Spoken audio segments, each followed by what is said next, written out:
Hello, good evening, and welcome to the Fallout Bar at the conclusion of Night 6 at the Motorpoint Arena. Yes, it's me, Carwyn, steering the ship again this evening, and I'm joined by Dave once again. Dave, good evening to you. How are you this evening?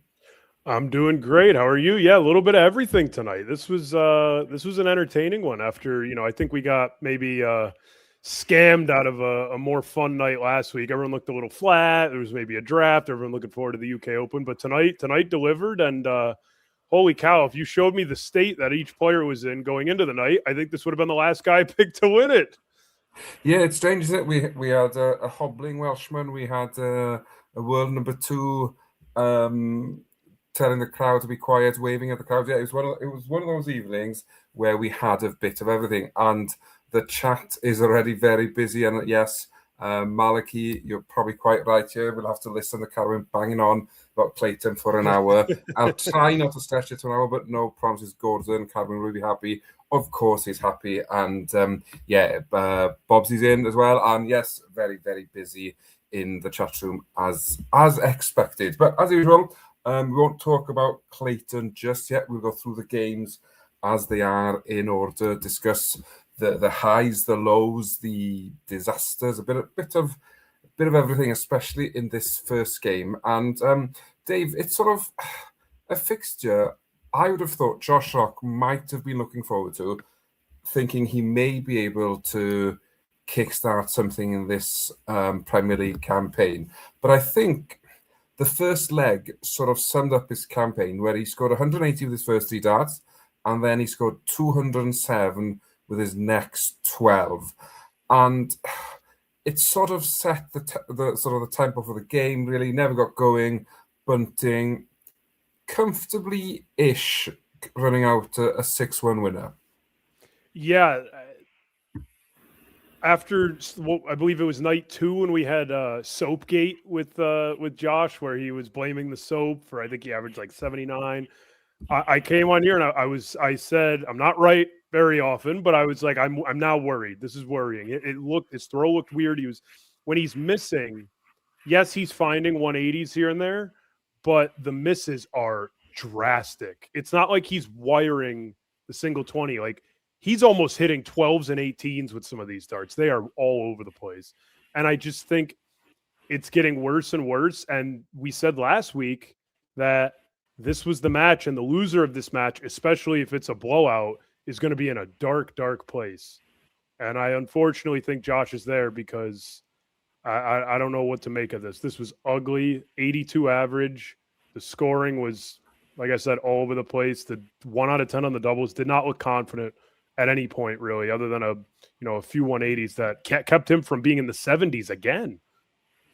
Yeah, and throughout this game, as this game went on, his body language suggested he knew that the Premier League campaign wasn't for him this year. He knew it hadn't gone to plan. And I'm not saying he gave up, because I don't think that's a fair assessment, but it sort of looked like a guy who'll go through the next 10 Thursdays because he has to, and he'll probably try and pick up wins if he can, but it's already a bit of a write-off for him. Yeah, and it's one of those things where, you're like, okay, his floor performances have been normal. He just made the semi at the UK Open. What is it about this where he just, so I'm starting to think, and this is a bit more broad, but what is it about? I think there's two things that go into it. He was picked, and he was, pretty safely picked. I agreed he should be in, but he was selected. He wasn't top 4. People are relying on him to show up. People put their names on the line for him. And the Premier League's a personal thing. People are paying lots of money to go see 8 of you, and you guys are the stars. This isn't people paying money to go to the UK Open, and whoever's there at this point of the UK Open is who I'm going to see. They're paying to see you. And that element of it, again, I'm guessing here, but it's very fascinating that it's only happening on Thursdays because he just made the semifinal of a major. It's very puzzling, and you feel for him. I want him to show up, but it's definitely over in terms of making the playoffs. You just want to see him maybe crack up and win a night, or just get that first one under his belt, because it's a hard watch. Yeah, and it's sort of Rock's struggles seem to sort of come into Bunting's play a bit towards the end, as in, I'm not saying he felt sorry for him, even though in his post-match interview, he said he knew exactly how Rock felt because he'd been there himself. But 6 out of 19 on the doubles, a 91 average. After sort of 2 weeks ago when he won the night, as in pushed Price all the way in Cardiff last week, as in, is Bunting back in the playoff race, or is he lucky tonight that he came up against a Josh Rock that's sort of nowhere near competitive in the Premier League? Can I say both? I think he is. Do you think he's in it? I think he's in it just because I feel like everybody's picking points off each other. As in, I don't think his game is good enough, consistently enough on Thursday night at the moment to guarantee himself a place in the playoff. But if he only needs to look at what Clayton's done, really. As in, Clayton was favourites, finished bottom. He's won 6 quarterfinals in a row. Don't want to give too much away, but he does quite well this evening, and he's made it through the 3 finals. So if he can look at that and think, oh, if I emulate that, then I'm definitely in the playoffs. There's nothing stopping him. What I don't think we see from Bunting, which we've probably seen from Clayton, is week on week a solid quarterfinal, and then doing whatever comes next. As in, he knows if he gets 2 points a week, he makes the playoffs. And I think if Bunting, if he sort of forgets about last year, maybe doesn't look at what Rock's doing and just concentrates on his performance, there's no reason he doesn't make the top 4. I just think there's a lot of very good players between him and the playoffs at the moment. Yeah, I mean, if you say, I mean, you have to say Clayton's, barring anything drastic, a shoe-in to make the playoff. Price and Littler, I know Price is always in these close matches, and he's not maybe dominating every time he's out there. I just think he's playing too well to not find a way in, but that can be debated. Luke Littler will be there. Now you're looking at probably, in my opinion, Humphreys, Bunting, Van Veen for that last spot. MVG just hasn't looked good at all since, what was it, night 2 when he made the back-to-back finals? That's a whole different. I'm sure we'll get to that, but I don't know. It's crowded in the middle. We were talking about that on the show. I mean, you have kind of Josh Rock holding up the entire Premier League, Johnny Clayton looking down at everyone, and then it's just kind of a pig pile in the middle. Well, yeah, that's it. We'll come to the table. We'll come to the table a bit later on. But yeah, should Bunting pick up another night win, then all of a sudden he's looking down at a lot of other players. So it's certainly tasty. So if we move on to the second quarterfinal, and we've already alluded to both players in Clayton and Van Gerwen, and I guess Clayton coming through a 6-3 win, but hobbling a bit on stage. And I don't know about you, Dave, but when I saw the way he was walking, I didn't expect him to play anywhere near as well as he did, let alone get a win over Michael.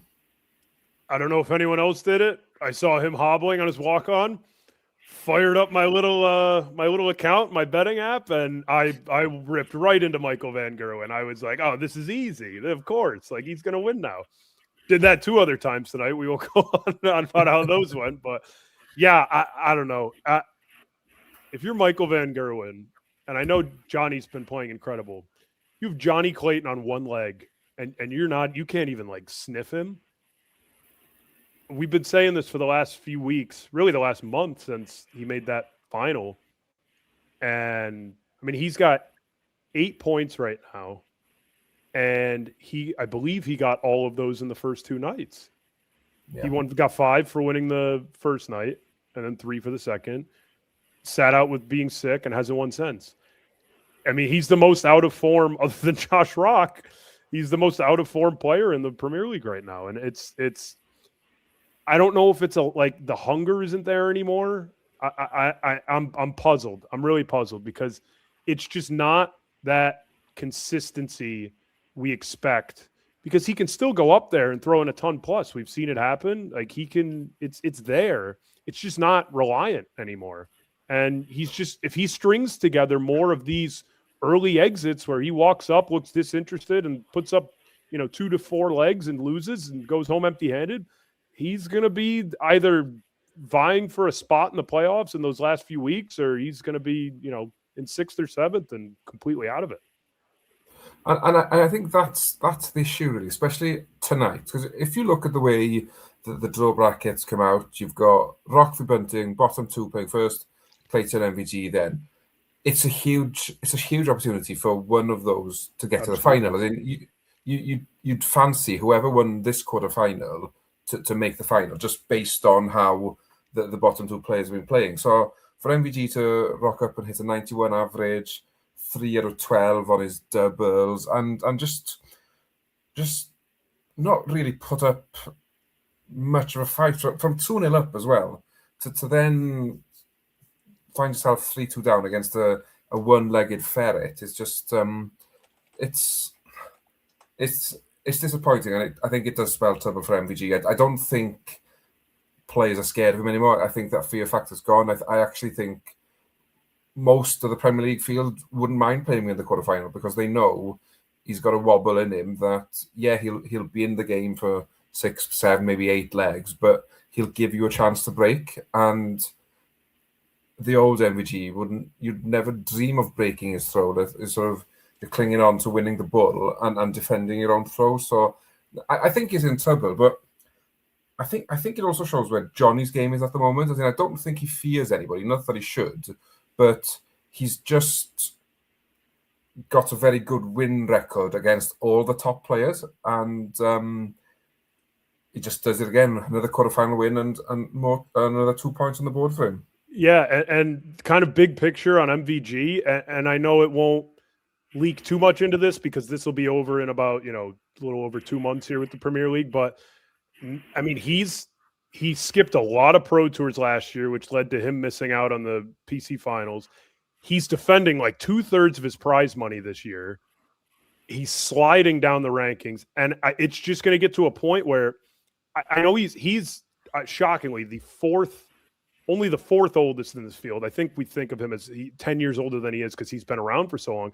He's got a lot of miles on him. I know he's dealt with injuries in the past. He needs to start playing a lot of darts if this is his new level, if he wants to stay inside those coveted, top 16, top 32 positions. Because if he starts missing things, it's a slippery slope. And I'm fearful of where he's heading just in terms of his career. And there's a lot of prize money that could come off. I'm not surprised to see him. He could slide out of the top 8, 12, 16 by the end of the year if he doesn't figure this out, because the performances are way too inconsistent.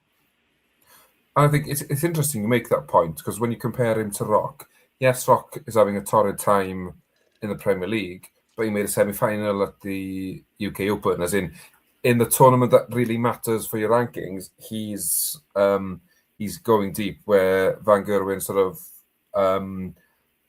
lost in a very sort of, take nothing away from James Wade, he played very well against him, but to lose 10-3, that's not something MVG does very often. But it was Johnny Clayton who does marched on to the semi-final. I've just seen this comment from Bob in the chat, as in, I do not think John Part will be playing in the second game of Berlin unless Johnny Clayton has that many points, he takes a week off. Who knows? But yeah, at the moment, I don't think John Part is playing. Anyway, moving on this evening, and the third quarterfinal, a big matchup really for both players in Luke Humphries and Jan van Veen. Jan van Veen, it feels like his early form in the Premier League may have dipped, and Humphries desperate to get his campaign up and running, and it was the world number 2 who did just that, winning by 6 legs to 4. Dave, for Humphries, maybe not just in terms of the Premier League, but in terms of where his confidence might be at the moment, how important was it for him to get this win against Van Veen specifically? Yeah, it was hard work. It felt like he was fighting rhythm, maybe commitment. I know that's, when your confidence dips, especially on those doubles, like I know as well as anyone, like just playing, like when you are trying to follow through and commit to that target and you're missing more than you're hitting, it's scary. So I felt like he was fighting a bit of that and just kind of his own mental side of things. But yeah, huge win. I mean, he's been showing a lot more frustration lately, and I think that's why the mentality is what's been really bothering him. And it was huge for him to get this, just to kind of keep up in the standings. I mean, he's in sixth. He's got 6 points, and he got 2 of those 3 right here. If he doesn't win this tonight, he's starting to dig a hole, because we're over a third of the way there. So yeah, huge win against someone he has faced up with a lot since that Euro Championship final that they played in late last year. So yeah, kind of a gutsy win, but it looked like hard work. It didn't look like the Luke Humphreys we're used to. And as for Van Veen, yeah, he hasn't hit that. He's been kind of comfortably that B tier that's helped him win enough, but we haven't seen that. A lot of that run at Worlds up until even in the final, he was pretty good, but up until the final, that S tier game, that floor game we see out of him all the time, and on the Euro tours, like we just haven't seen that yet. And I'm wondering if that will eventually kick in, if he's still maybe battling some nerves as a rookie on the in the Premier League. But yeah, solid. This was kind of like experience versus maybe a first timer in the Premier League kind of performance. And do I think fatigue might be playing a factor with Van Veen, as in he's obviously playing much more on a weekly basis now that he's in the Premier League. I'd imagine being Dutch number 1 comes with its extra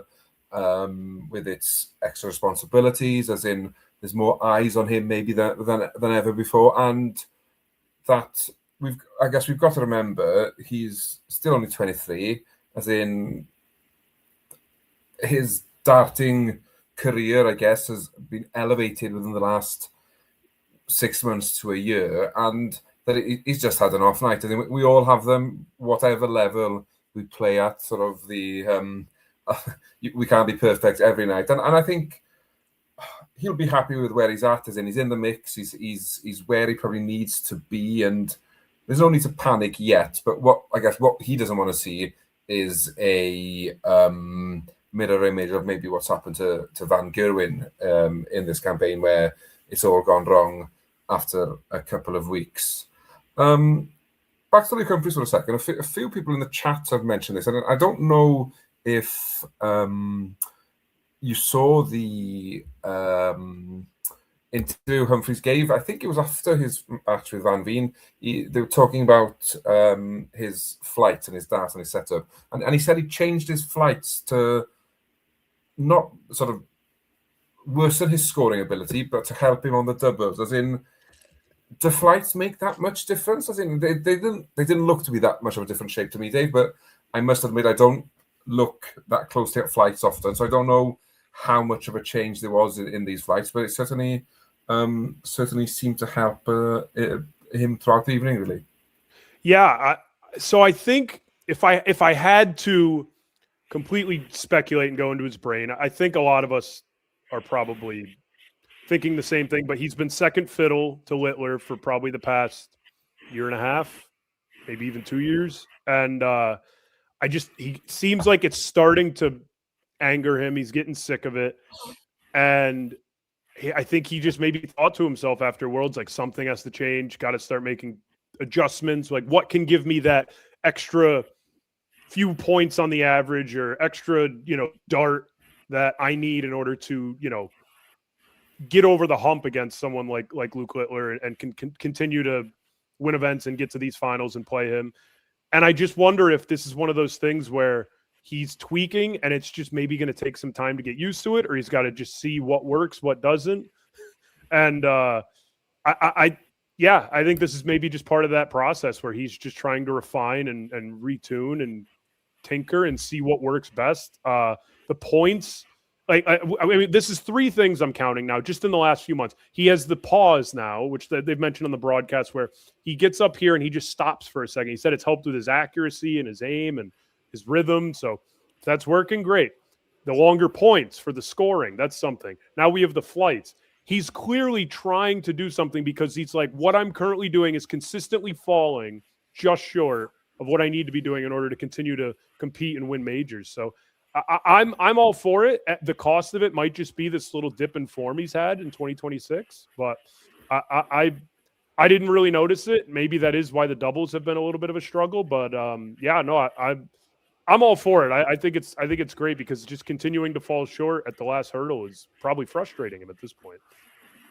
And I think you could see that frustration on the stage tonight, but I also think it shows the perfectionist he wants to be, as in he's world number 2, as in he's not done much wrong. Just this kid has come in and torn the script up and just created havoc in the darting world. So for him to want to strive to sort of compete and get back on a level playing field with Littler says a lot about him as a person, as a dart player. And talking of Littler, moving on to the 4th quarterfinal is probably as explosive and excited as we could have hoped. Obviously, we've all seen the pictures. Luke Littler has spent the last couple of days down at the races in Cheltenham, and it felt like at times his doubling wasn't at the races. Yes, I did practice that pun before coming on air. I like yeah, it felt like he wasn't at the races, but he comes through a 6-5 victory against Gerwyn Price. Both players averaging over a ton. Luke Littler 108. 27% for Luke Littler on his doubles, Dave. Is this a big missed opportunity for Gerwyn Price, knowing he's missed 16, seeing his opponents miss 16 darts at a double? I think so. He had some visits that were just slips, and it just felt consistently, and it shows in that. Every time you see him play Littler, he just feels one dart behind every single time. He's chasing. 2-ton plus finishes, pretty incredible back to back. Like, that's the stuff that he needs to hit in order to be with Luke Littler. It's incredible to say that about a player who is probably, in terms of raw skill, like top 20 ever. I mean, he's Gerwyn Price on his day is unbelievable, and he still can't. When they're both in their A game like this, he can't quite keep up with him. And that's when he was 5 for 9 on doubles. He just wasn't getting looks. He got 13 less doubles. So it's just, I think this is just this feels like every Price Littler match we've seen. It's like, I believe he's won 11 out of 12 now. And every single one, Price is right there. And then it's just not quite enough. And it almost feels like he's in that, like what we talked about with Luke Humphreys. And, maybe Price is working on his mental side of his game, which I think has been in the last year and a half really good. He seems like he's not completely beside himself when he loses. He just is like, all right, it is what it is. You played great. And maybe he needs to tinker a little. I don't know if that's something he wants to do. Maybe he's a little more stubborn, but I still fancy him to win a major this year. But it's just when Littler's playing like this. The other thing I want to point out with him real quick is he had I was trying to think of a word to describe it. He had that venom in his throat tonight that I feel like we didn't see last week, where his elbow and his wrist are whipping at the board, like completely snapping on the follow through, and the dart is just plump in the treble. Like, we haven't seen that from him, I feel like, in maybe over a month, maybe this year. And even last week, especially that first match, you felt like he wasn't throwing with enough confidence. Maybe he was whipping them here, and that's how you get this. I mean, almost a 109 average, which is untouchable. So maybe I'm being a little harsh on Price. I really don't think anyone was touching Littler tonight, so to get 6-5 is pretty impressive. But yeah, it's just 11 out of 12 is a pretty shocking stat when it comes to their most recent head-to-heads. Yeah, and I do think you're right, though, because I think with Price now, he doesn't think he beats Littler. Because against anybody else in the world, if Price goes 4-3 up, in a race to 6, he does not lose that game. I just think even at 4-3 up with a throw after breaking Littler in the 7th, I don't think he believed he was going to win that game. And his sort of scores in that leg, he goes 80 odd, 60 odd, as in he's just not finding the 2 terrible visits which he finds up to that point.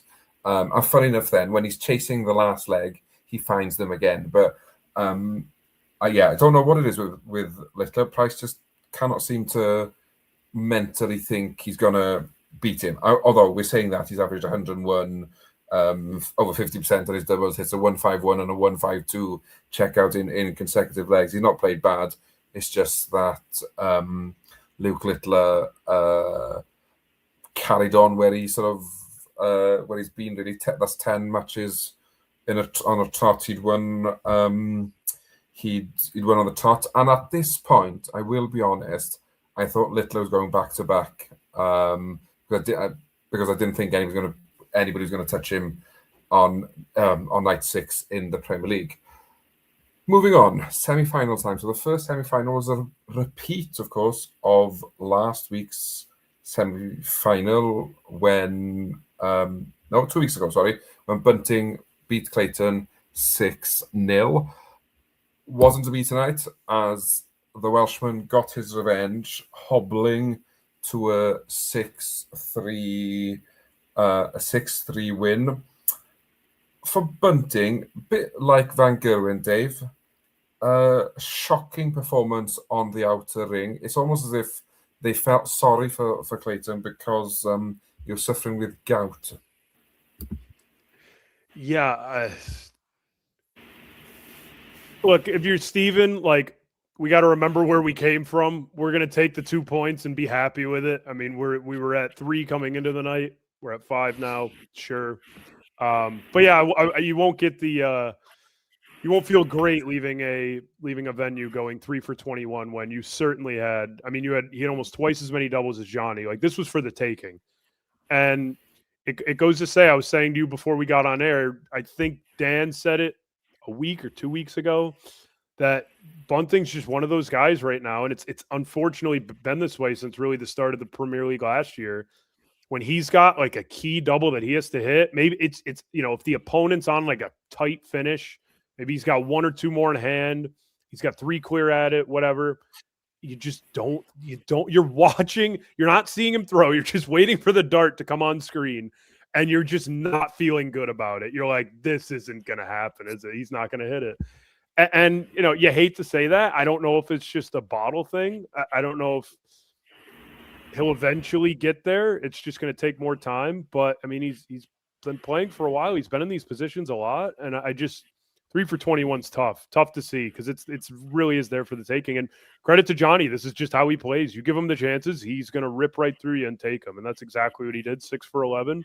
He was the deserved winner, and he moves on. And that kind of summated their 2 seasons pretty well. One took their chances, the other didn't. That's how you end up 1st and 7th in the Premier League through 6 nights. Yeah, and what I found interesting with this game was, obviously Johnny ran into a 3-0 lead, albeit on one leg, and then Bunting got it back to 3-all. And I actually thought from there, Clayton might have run out of steam because he was clearly in some pain with his foot and have serious discomfort with it. When it got to 3-all, I actually thought from there it was Bunting who would sort of take the bull by the horns and get over the line. But Clayton just sort of won that 4th leg. I think he went 12 double 16 in 2 darts, as he did for most of this game. He did not waste that on the double. And then Bunting had that horror 8th leg on the outer ring. Clayton just did enough, as in he doesn't set the world alight with his averages, but he does the right thing. And it's I think Humphrey said it himself, as in it's not about hitting 180, it's about hitting the doubles. If you hit 6 out of 11, you're gonna win most games because not many people will match you at that sort of at that level. Second semi-final, a game we probably thought we'd have seen a lot more of based on how last year went. both Lukes going against each other, and in a rare turn of events recently, it was Humphreys who came out on top, beating Littler in a last leg decider. And now, I don't know about you, Dave, but I didn't expect Humphreys to get 105 average in this game and almost 50% on his doubles. As in, yes, he's playing well, but I didn't think this was going to happen again, especially against Luke Littler. Yeah, certainly not. This is what you want to see. Like you, and I'm sure this is what Luke wanted to see. Luke Humphreys, that is. If he's doing some of this tinkering, just like, all right, this work? Does this feel right? Because again, that yes, he won the quarterfinal. It didn't look like typical Luke Humphreys. It was a little. He was fighting against himself, or maybe fighting against the new equipment, whatever it is. And this one, he looked in his rhythm. He was not. I know Martel said it on the broadcast, but he was kind of attacking a little bit more, and he wasn't lobbing quite as much. I know he's a bit of a lobber anyway, but just looked a little more confident and comfortable. And maybe that comes with playing Luke Littler, where it's just a little bit easier for him to be in attack mode and kind of chase. I know that's a bit more of a comfortable feeling for a lot of players, but yeah, that was that. How fascinating was that with that fan who decided to make a little bit of noise. I don't know if it was a whistle. I think they were saying he yelled before he had, what was it, double 20 to win, or double 11 to win the match. That was what it was. Snatches it hard left. They go to a decider, takes it out, and then gives it to that fan. I like seeing that out of Luke Humphreys. I know he's a bit of I know we say it's about a lot of guys, but he's a bit of a nice guy. And I don't know, maybe he needs to turn into a little bit of a punk here and there in order to ignite something in him. But that was yeah, it's a shame to see that. We saw that in Littler Price. I think, yeah, Littler Price as well. Littler had to deal with it a bit. So becoming a bit of a theme, which kind of stinks, takes away from it once in a while. But I once that happened, I was hoping that Humphreys would take that last leg, because kind of like what you were saying, we got to that last leg decider. Humphreys he's shown a lot more emotion and frustration lately. Then that happens. He's like, oh, I came that close. Now I'm 501 points away again. I totally thought Littler was winning that decider. I didn't care. Humphreys had the throw. Didn't care. I was like, I think he's lost it. He's going to have one of those visits that he's had a bit more recently where he catches a 1 or a 5. He's going to get pissed off. Props to him. This showed some bottle and a little bit of that old school Humphreys clutchness that I haven't seen in a while, maybe. Yeah, and I won't lie to you, even when he had the dart at double 10 to win it, I still had a feeling Luke Littler would get a dart at the bull for the 167. Would he hit it? I don't know, but for some reason, I didn't expect Humphreys to hit that double 10, but fair play to him. And he'd had a few big finishes beforehand. He took the 130 out.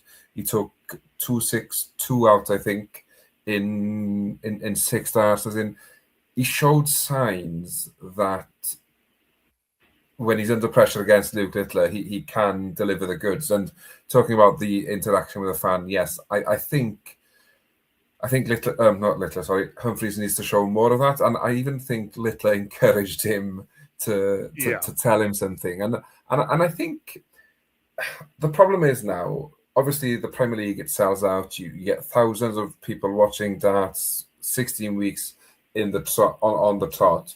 But it feels like it's becoming a bit too football fan orientated, maybe, because I imagine the reason Luke Littler got booed is because he's a Manchester United fan, and obviously Luke Humphreys is a Leeds fan. As in, I can't imagine why they'd boo Littler against Gerwyn Price. It just doesn't make sense. As in, Gerwyn Price was a pantomime villain for years on end, but it does feel like now football comes into it, and obviously Luke Littler gave a gesture to a 1-0 result, which I think for United beat Forest not long ago. So it obviously doesn't bother him, but let the darts do the talking, especially on a match dart. You can't be whistling when somebody's throwing for the match, and you can almost, Littler's reactions almost suggested that he felt a bit guilty having taken that.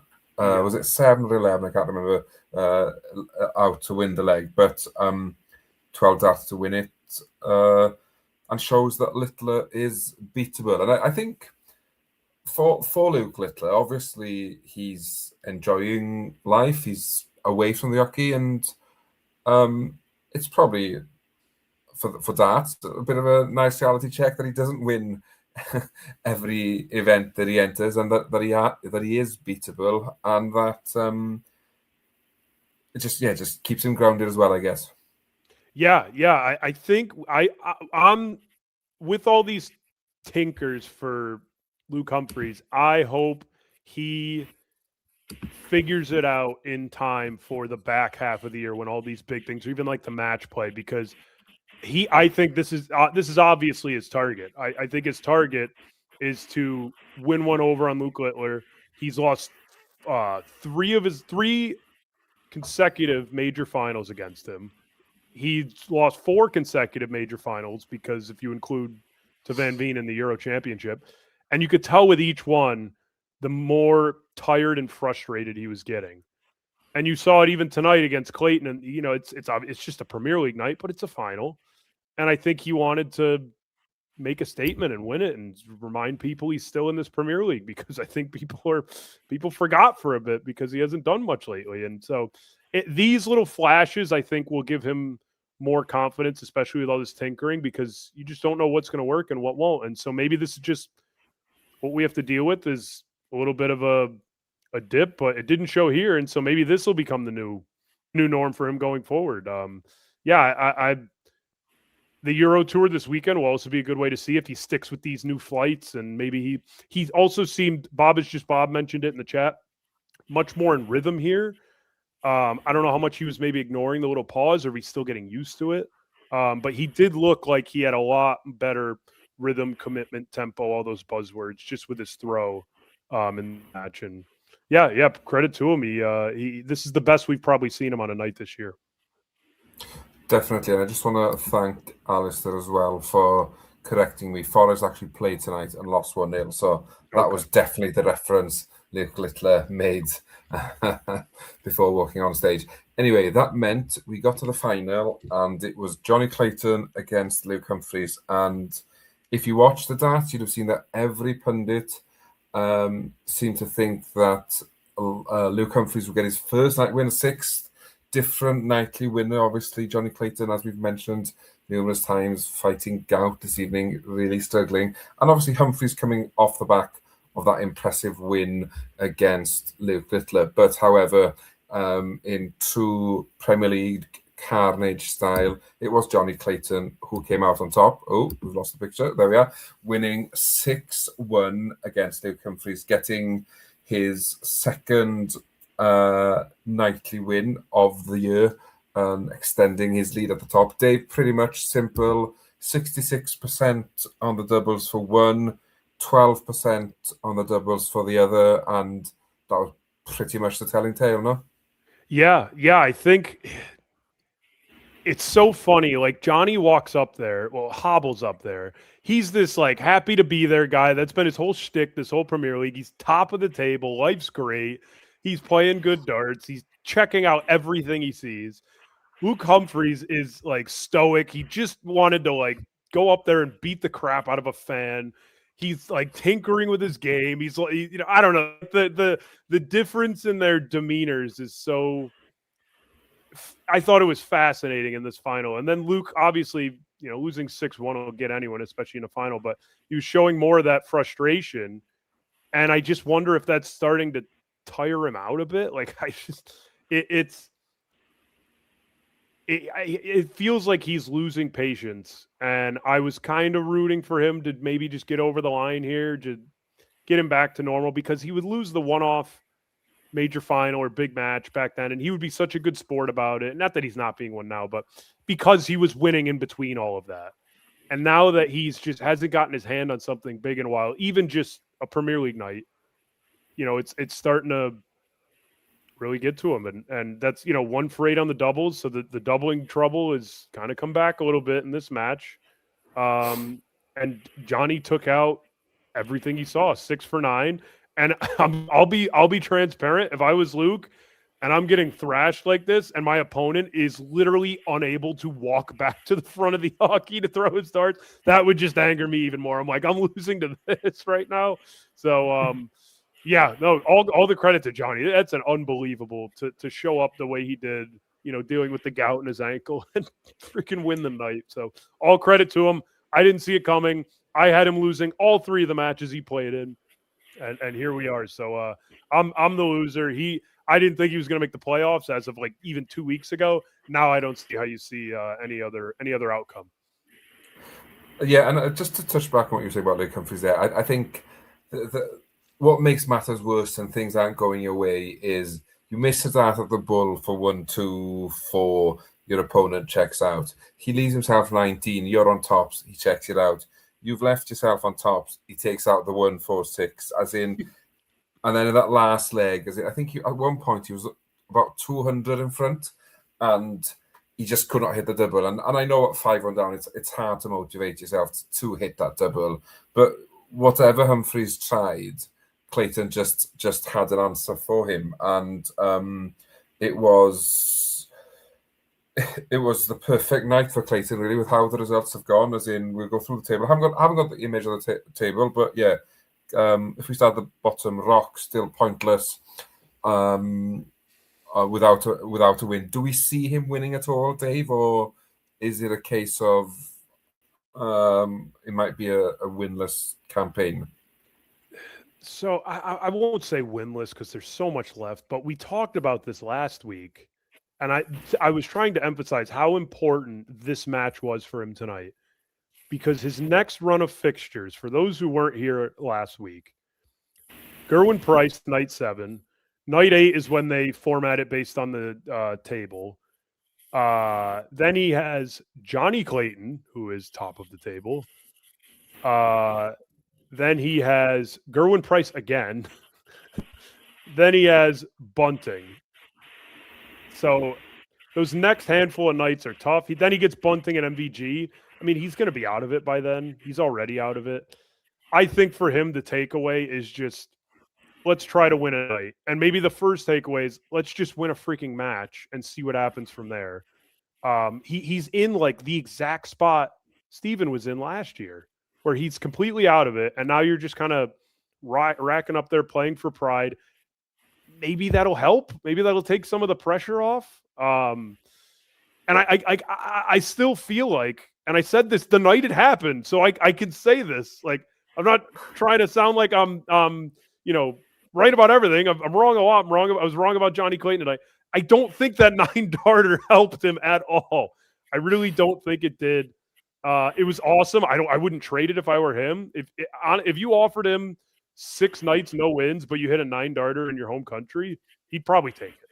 I would probably take it too. So, it is what it is, but I just don't want to see it leak into his floor or his form in other events, like in majors. And it hasn't so far. So maybe it's just a fluke. I don't know, but I don't see it.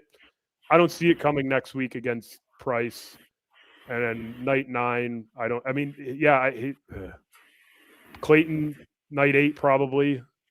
Night 9, Clayton again. Yeah, I'll say night 11, because night 10 he gets Price again. Night 11, when he played Stephen Bunting, he'll get his revenge. But and talking about Stephen Bunting, he's next in the table in 7th on 7 points, and it's very close from here on in. So Van Gerwen then in 6th on 8. Then you got 3 players on 9.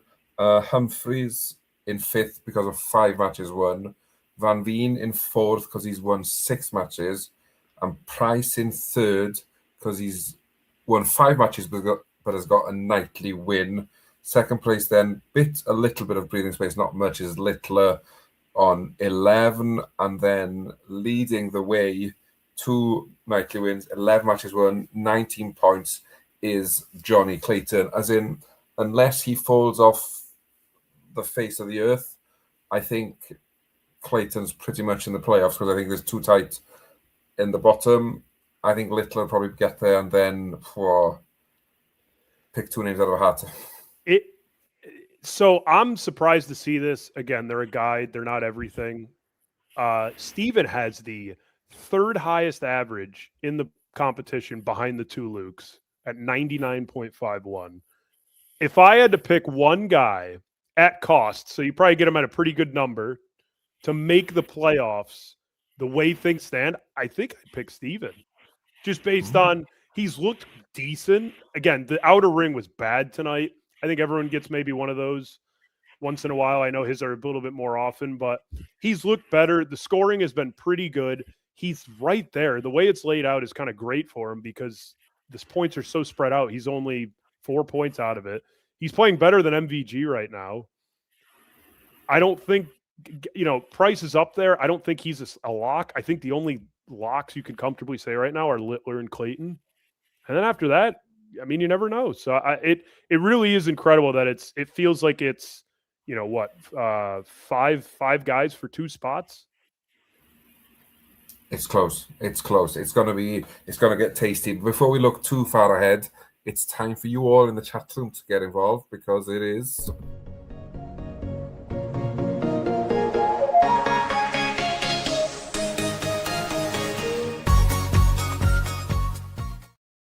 That's right. It is prediction time, and Night 7 takes us to the 3 Arena in Dublin.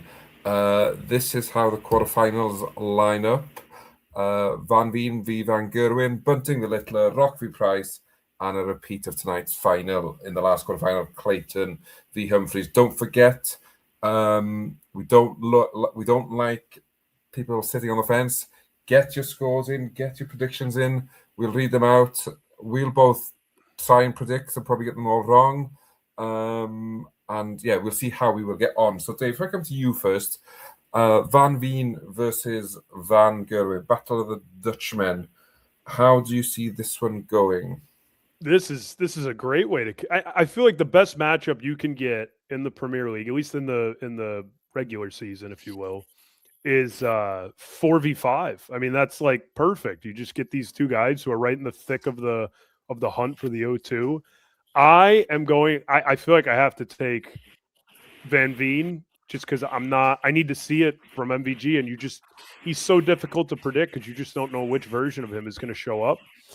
And I think Van Veen still has that safe B tier floor, 90 plus average you're going to get out of him almost every time he's up there.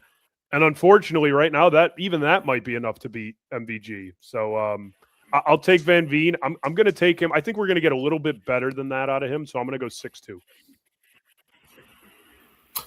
Van Veen to win 6-2. This is, yeah, as in, I think it's a big game for both because I think whoever wins it can sort of kickstart their campaign, really, because both are sort of faltered a bit over the last 2 weeks. I think I'm with you. I think Van Veen wins.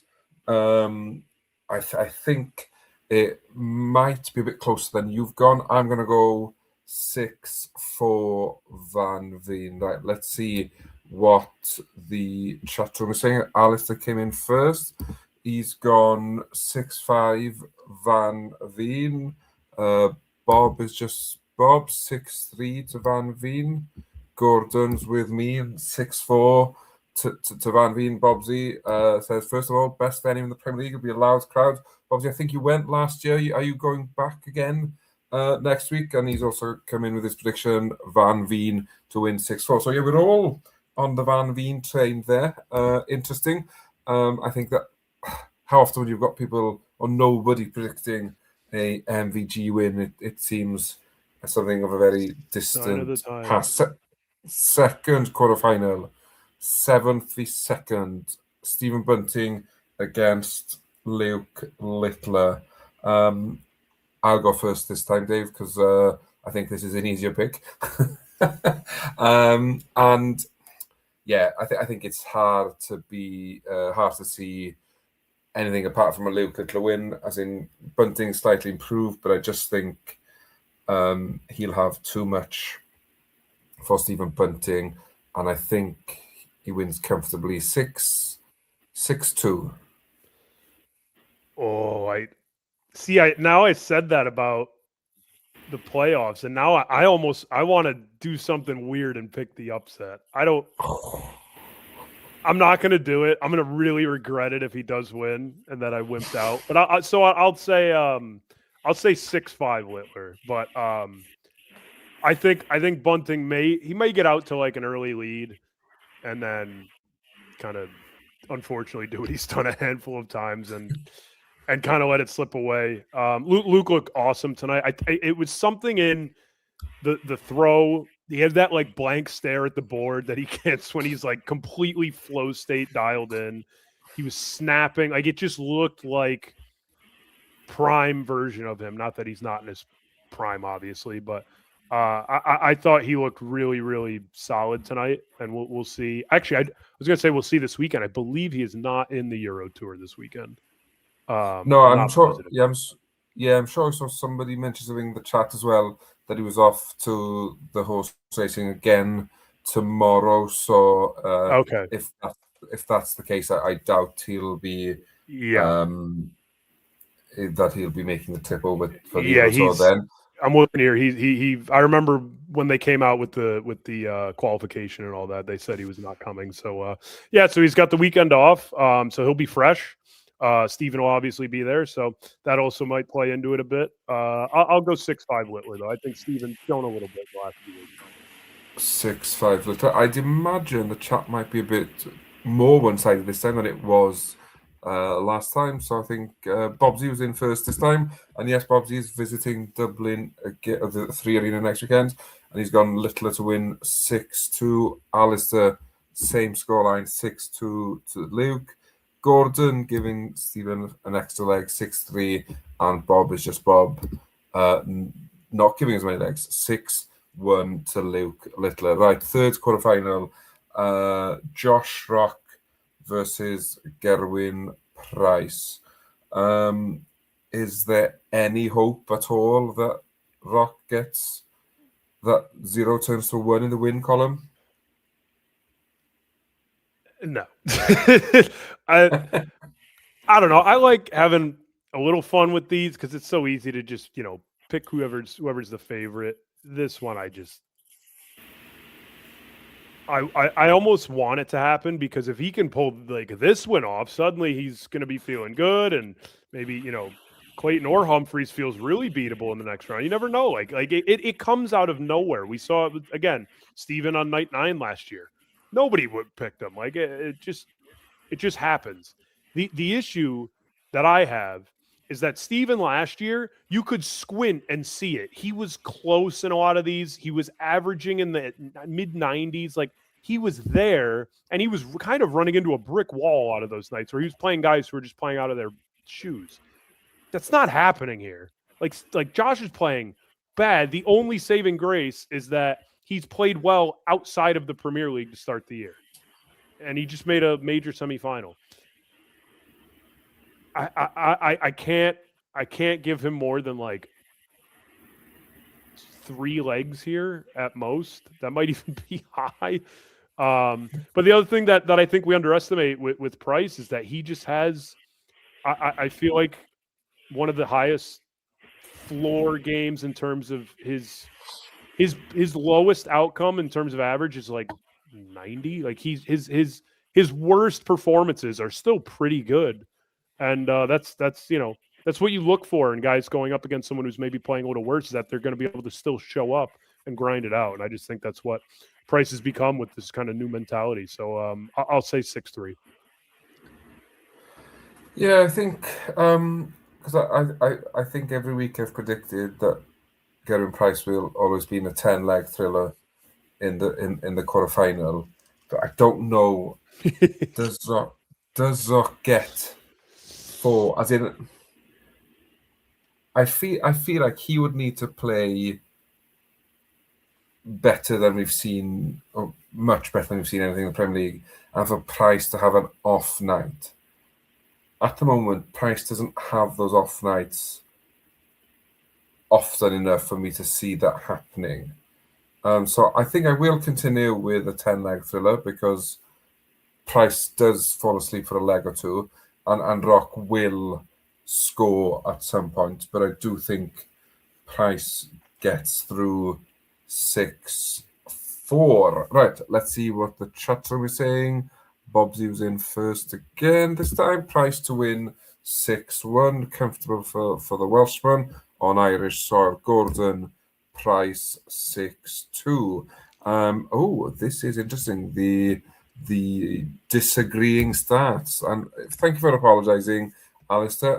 I do appreciate that. Going for a 6-4 Rock win, and Bob is just Bob. Rock Night Arthur in Belfast and a win in Dublin 6-5. I'd imagine there'd be a lot of happy people should Rock get that first win next week. Final quarterfinal, a repeat of this evening's final as Johnny Clayton takes on Luke Humphries. I'll go first. I think it's my turn to go first this time. I cannot see it being as one-sided as it was this evening. At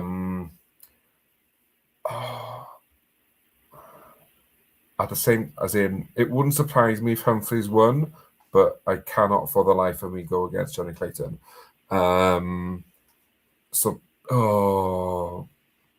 Sacrificing my pick here, really. Clayton wins 6-4. Unfortunately for Johnny Clayton, I have picked against him like a lot, and I've been wrong a lot. So now I'm going to switch and pick him, and now he's going to lose. So I'd like to apologize to you, Carwin, to all the Welsh faithful, to Johnny Clayton. I'm going to pick him. I'm done fighting it. I'm done holding myself down and thinking that he can't keep doing this. He's checking out like 47% of his doubles in the Premier League, some absurd number. I'm in. Sign me up. I'll take him 6-5 though, because I've seen some solid stuff out of Luke Humphries tonight, and I think it's just gonna he still dictates this match. And I think he still dictates a lot of the matches he plays in, where he can go out and win it. He can show up and just get the scoring going, kind of like he had against Littler tonight, and get in that flow state and maybe get used to the equipment, maybe make some other changes that might favor him a little bit more. But Johnny's too confident, and he's taken out everything he sees. I'll take him 6-5. Yeah, the reason I went 6-4 because I was afraid if it goes to a last leg, Humphries wins it. So I didn't want to risk. Gotta get him early. Yeah. Let's see what the chat room thinks. So Gordon's gone 6-4 to Humphries. Bob is just Bob agreeing with Gordon, but a 6-3 scoreline in favour of the world number 2. Bob Z, Clayton to win 6-3, and Alistair, Johnny to win 6-4. So yeah, pretty split chat room there. Not surprised, as in we all know what Luke can do. It's just how long can Johnny's confidence carry on going at the top of the table. Right, so now it's the tough part. We've got to remember who we said would win the quarterfinals. Then I want 2 finalists and who wins the final. So Dave, do you want a second to remember your picks, or are you better than me and I've already got them in your mind? I think I got it. Okay. You can go first then, sir. I have a rematch of Worlds with Van Veen versus Littler. And I am going to take Jan Van Veen to get some revenge and win 6-4. I love his mentality. Like, I just think it's one of the most refreshing and one of the best on tour. I think it's up there with Humphries, like Damon Hedda, a lot of these guys, Johnny Clayton, like these guys who just seem happy to be there. And if something goes wrong, they're like, that's all good. I'll be up there next week, or I'll be up there next time. Like, it's very refreshing. And I think it's really helpful for when things aren't quite, he hasn't gotten out of second gear. He's been fine. It hasn't been bad by any means, but similar to MVG since the kind of quick start he had to the campaign, it's tapered off a bit, but we've seen him have one of the highest ceilings. He's probably got I think right now he is the second highest ceiling in the sport. I still think that, up there with Littler. I mean, He when he's on, he can get to 110, 115. In a race to 6, he can get to 115 plus for sure. I'm not calling that here, but I think it's a matter of time before we see him really start firing on all cylinders. So why not next week? So I'll take him. I'm gonna take him 6-3 here, 6-3. Interesting. Okay, so you've gone Van Veen to beat Littler 6-3. I actually think it's the exact opposite. I think Littler wins 6-3. I think it's probably close for the first half of the game, but then Jan misses a double or gets an unfortunate 60 at the wrong time in the leg, and Littler, as he does, just punishes him and gets over the line 6-3. Right, let's see what some of the chat room is saying. So Bobsy's got Littler to beat Van Veen 6-4, then Price to beat Clayton 6-3, and then Price to beat Littler in the final 6-4 to get revenge from this week's Premier League. And that sounds like a great night for you in Dublin, Bobsy, if all that comes together. Alistair, with me in the first semi-final, Littler to win 6-4. We've got Bob is just Bob then. So Littler to beat Van Veen 6-4. Rock to beat Luke Humphries in the second semi-final 6-4. And then Luke Littler to beat Rock 6-3 in the final. Gordon, I think we may have lost one of your comments because I can only see against Price.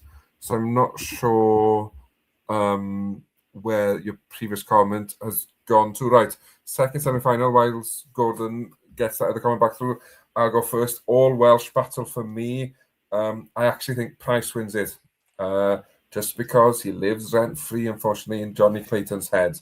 And even though it's the Premier League, I think Price wins 6-4.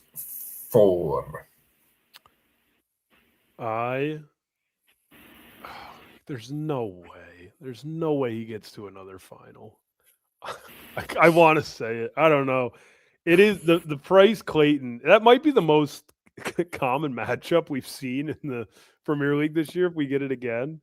It's pretty incredible. Yeah, I'll. Oh man, this is a really tough one because I feel like I pick Price so often. I'm going to take him here though. I do think there is maybe a little something to that. Yeah, I just think when Price is on, I that's the thing with him is I think he has that ceiling game that Clayton maybe just I don't want to say doesn't quite have, but when he's absolutely at it, it's just ridiculous. And I think that's what's gotten him a lot of the time, especially when they meet on the floor, because that's when you see that out of Gezi a lot when he's really pumping in those like 105 plus matches. But I man, it feels close. I'll take 6-5 Price, and I am not saying that with my chest. Perfect. Right, so the final, we've both got Luke Littler versus Gerwyn Price, a repeat of tonight's quarterfinal. Is it repeat or revenge, Dave? I have Van Veen, and then I also have breaking news. Oh, so you've got Van Veen, haven't you? Sorry, yes. Yes. Apologies. I will take. I'm going to take Van Veen.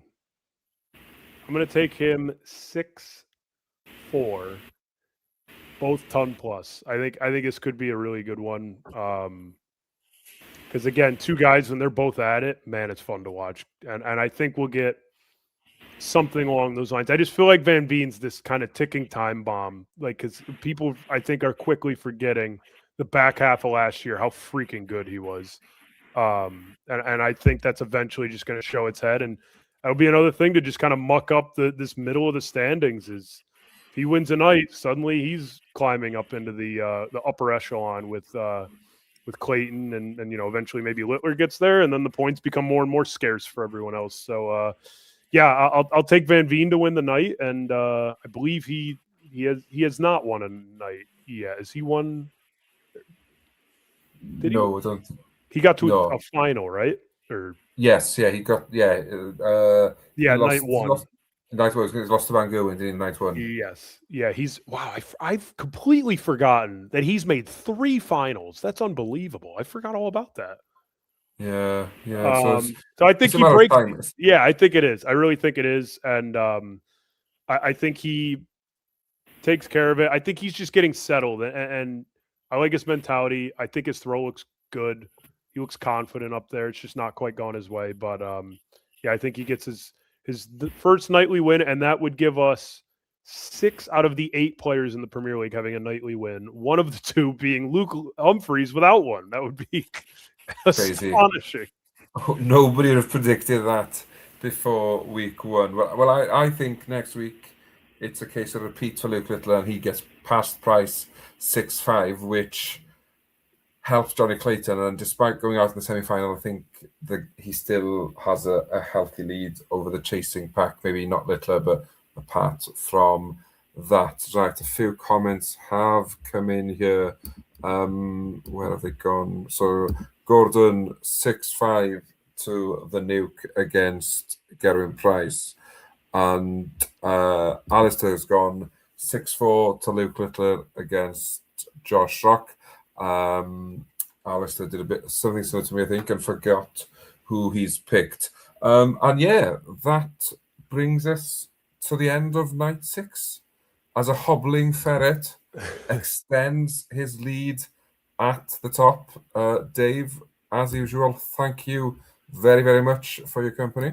Yeah, of course. And then one parting gift that the PDC just tweeted out: Luke Humphreys and Johnny Clayton will not be at the European Tour this weekend. They've both withdrawn, so we get Karel Sedlacek and Cam Crabtree in their place. Clayton felt pretty obvious the way he was literally unable to walk after the final tonight. Humphreys is an interesting one. I don't know. That we'll see. Maybe a little more tinkering to do, or he just is satisfied with where his game's at, making the final tonight. And maybe a bit of frustration as well. Just didn't want Yeah. to travel after a frustrating evening. But yeah, breaking news on online dance at the Fallout Bar. That's what we bring you. And don't forget, Live Lounge will be back on Monday. Fallout Bar will be back next Thursday on the completion of night 7 at the 3 Arena in Dublin. Until then, good night to you all, and thank you very much for tuning in once again.